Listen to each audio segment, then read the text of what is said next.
Generally, amongst, you may see there's a trend that happens in the world.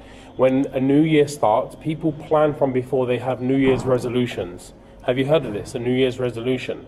What it basically means is people actually have an intention. Okay, I'm going to do this different for the coming year. I want to improve something. Generally, people make things like, I'm going to give up smoking, I'm going to lose some weight, I'm going to try and do this.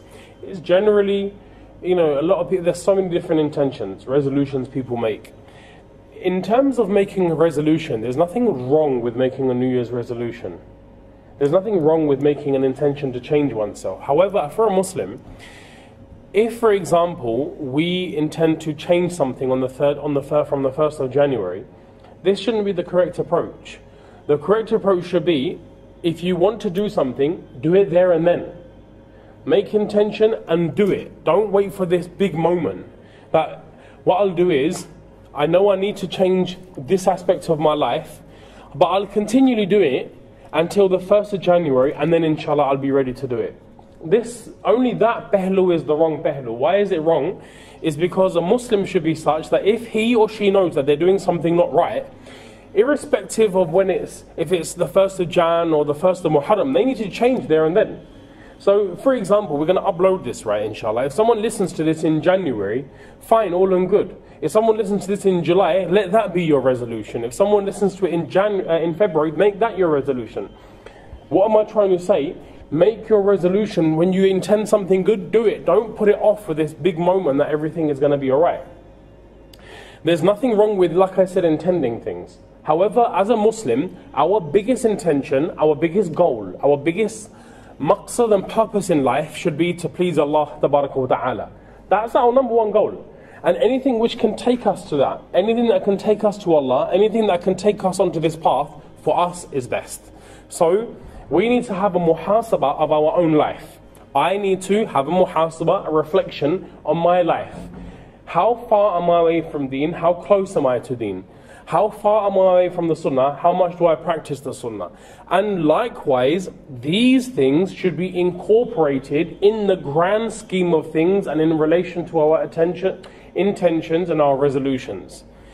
That's the difference from a Muslim and a non-Muslim. Because you'll generally hear a lot of people talk about, I'm going to go to the gym, I'm going to give up smoking, I'm going to eat healthy, I'm going to do this. Generally, it's all in relation to this worldly life. Now, there's nothing wrong with that per se. Agar koi ye niyat kare, someone intends this, ki I want to lose weight, there's nothing wrong with that. In some times, it might be good. For example, if my health isn't good and I say I'm going to improve it, that's a good intention to make. However, like I said, the difference between our intentions and perhaps non-Muslims is that we all incorporate this other aspect, which is what? Which is who? Allah subhanahu wa ta'ala. Yani, our direction, our motive and our target is Allah wa ta'ala, and we believe that everything else comes secondary. So for a Muslim, how can then one person, if our goal is Allah, how can we put something off until the new year? How can we put something off until the 1st of Muharram? How can we put something off for this grand date of resolution? Rather, it should be that one person should think, Yar, I'm not actually close to Allah, so what I need to do, I need to fix up my life. And as soon as you have this intention, this is such a ni'mah from Allah, practice on that intention.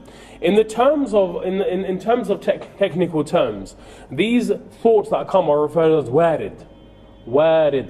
Thoughts that come in the heart. You know, sometimes you're sitting and you think, Yar, I should read namaz.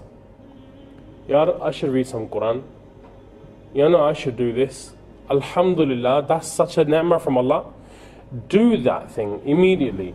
If this thought comes in your mind, you should do a certain thing, I should read Quran, because generally I don't read Quran, I'm weak. So this thought comes, yaar, padhna chahiye, tu insaan hai, tu Musliman hai, Allah gave you so much, you should read the kalam of Allah. Even if you picked up the Quran and read for 1 minute, alhamdulillah, it's better now more than you did yesterday. What shaitan will make you think is unless there's this big grand scheme of changing things, then it's pointless. And I've heard this so many times, and you may have heard this, right? One brother, he said to me, the reason why I don't grow a beard because I tell a lie sometimes. What logic is that? But do you understand what he said? Ki main daadi kyun nahi rakhta, main jhoot bolta hu kabhi. लिहाजा जो ना, I don't keep it because then it's, you know, it's behurmati of the beard. Bhai theek hai, your mashallah, your jazba is good, but it's got no space in the deen, because Allah didn't ask for perfection. Okay, perfect yourself, only then can you make amal on deen. Jaisa bhi ho, however you are, Allah will accept you. So you haven't got to worry about what you look like on the outside. Or this is all to Allah subhanahu wa ta'ala.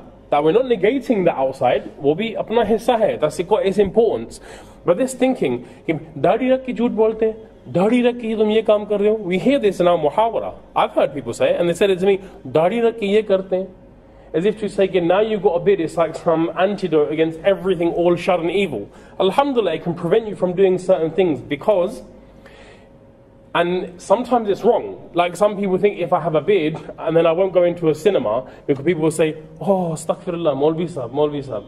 So some people don't keep it because then no one will differentiate between me and someone else. Bhai main kisi pe judge nahi kar raha hu, I'm just giving an example, jo market mein chal rahi hai baatein.